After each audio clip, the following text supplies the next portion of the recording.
Assalomu alaykum ijtimoiy tarmoq obunachilari.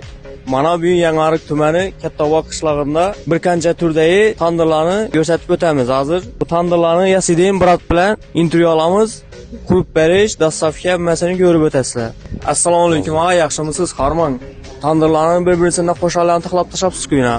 Endi bularning xususiyatlari, nechik turlari bor, shularni tushuntirib o'tasiz. Bir-ikki savollar beraman. Bu tandirimizdan o'da ham bu nechik xususiyet egan, neçesinden sig'adi, necha so'mga sig'adi? Bu 70'lik tandırımız. Buna 100 so'mga ketadi, 10'dan ketadi, 10-12'dan ketadi. Pişken, tiyar, şerevesen mullip turibdi. Doğru apparıp kurup basıp beraveradi. Doğru apparıp koyamız. Hava, akartırıp yapıp beraveradiler. Diyecekleri bayına yürüydik, göçme.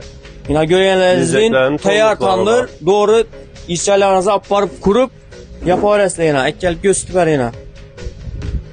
Kereveyen mühacı urup tuttu yine, geleverasizlar. Tayar yine. Bulanın pulu 2 milyondan. 2 milyon. Ben patişlerime skitke var mı? Skitket veremiz hava. İşte nömerlerini koyamız, şuna vurup, ben namımını yazsanızla skitke tip beredi ağamız. Harazm Karakalpak boylap dastlapkesi içinde. Ya, İsa Harazm Karakalpak boyunca dastlapkesi içindeyken, şu tandırın içinde pulu. Apparıp kurup beredi. Hani benim patişlerime bonusunuz var mı bunu alsalar mesela? Bunun bonusunuz var mı? Hava yine iş vezleri koşup verlerdi. Yine rapidesi, limanda göğüş pişiredi, on steak pişiredi. Hava. Limanda yine som saladı, on çol susu var. Zakaz bilen hem hesap verediler ağalarımız, zakaz bilen hesap veresizler. Hava 1 metrlik dese bile 1 metrlikini hesap veremiz düşünü. Bu düşün dinesi. Üzerine yakkan stilde, üzerine yakkan sivette hesap veresiz, göstermeyin. Hava.